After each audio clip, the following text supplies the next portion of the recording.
Whispers in the Wind. Chapter 1. The Dare. It was the night of Halloween, and the small town of Willow Creek buzzed with the usual festivities. Children dressed as ghouls and superheroes rode in the streets, and the air was thick with the scent of caramel apples and the sound of laughter. But for Maya, Jake, Olivia, Sam, and Ethan, the thrill of trick-or-treating had long since faded. They wanted something different, something that would set this Halloween apart from all the others. That's when Jake, always the boldest of the group, suggested the abandoned trail park on the outskirts of town. The park had been empty for decades, shrouded in rumors of mysterious disappearances and ghostly sightings. It was a place where no one dared to go after dark, a place that held secrets in every shadow. But for the five friends, it was a perfect setting for an unforgettable night. "Come on, it's just stories," Jake said with a grin, his blue eyes gleaming with excitement. "Besides, we can make our own stories. What's the worst that could happen?" The others hesitated, but ultimately agreed. Armed with flashlights, snacks, and a few blankets, they piled into Jake's rusty old van and set off towards the abandoned park, leaving the safety of the town behind. Chapter 2. The First Tale. The trailer park was eerily quiet when they arrived. The rest of the remains of old trails standing like silent sentinels under the cold light of the moon. The group set up a small fire in the center of the park, the flames casting long, flickering shadows that danced across the overgrown grass. As they settled around the fire, the wind picked up, carrying with it the faintest hint of whispers, a soft, haunting melody that seemed to come from everywhere, nowhere at once. It was Maya who broke the silence first, her voice trembling slightly as she began to tell her story. "There was once a man," she began, "who loved a woman more than life itself, but one day she left him, and in his grief he wandered into these very woods, searching for her. He never found her, and some say he's still out there, a lost soul, doomed to roam forever." As she spoke, the wind grew stronger, and with a sudden fierce gust, the fire was extinguished, plunging them into darkness.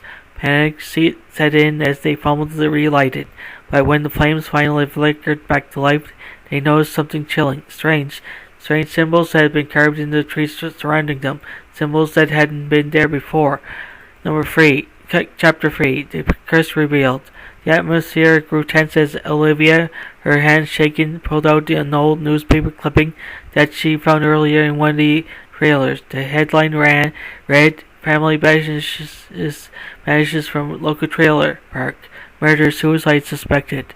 She told the story of a family who had lived in the park years ago, a father, mother, and two children who had disappeared without a trace, leaving only blood stains and a broken doll behind. As Olivia finished her tale, a low, mournful cry echoed through the woods, growing louder and desperate with each passing second.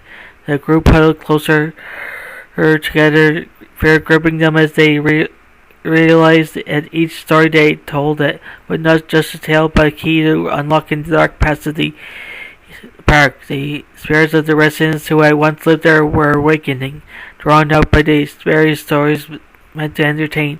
Chapter 4. Confronting Fears. Tension was thick in the air, and Sam, usually the quietest of the group, spoke up next. He didn't tell his ghost story.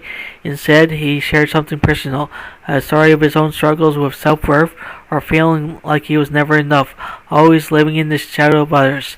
But as he spoke, the air around him grew cold, and a figure began to form out of the darkness, a spirit that seemed to embody every insecurity he ever had felt.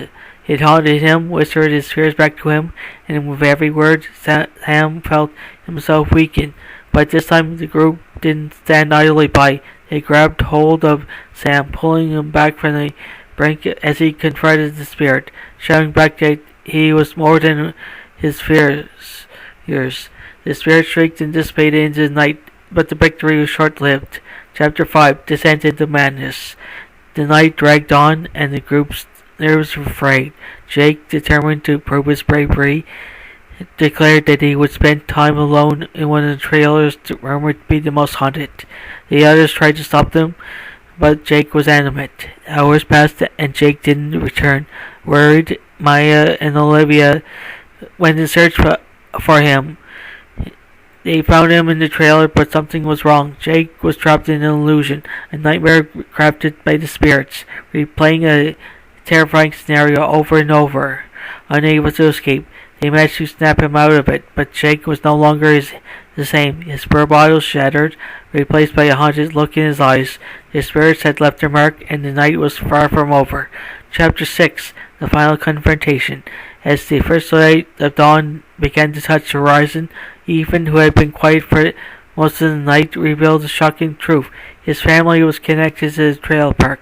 His grandparents had been among those who had disappeared, and he had come in search of answers. The group, now understanding the full weight of their situation, banded together for one final confrontation. They remembered an old folk tale Sam had mentioned earlier in the night, a ritual that could appease restless spirits, but it was a long shot. But it was their only hope. Gathering around the fire, they performed the ritual, pouring their hearts into the words, pleading with the spirits for peace. The winds howled, the earth shook, and for a moment it seemed all hope was lost. But as the sun broke through the clouds, bathing the park in a warm golden light, the spirits began to fade.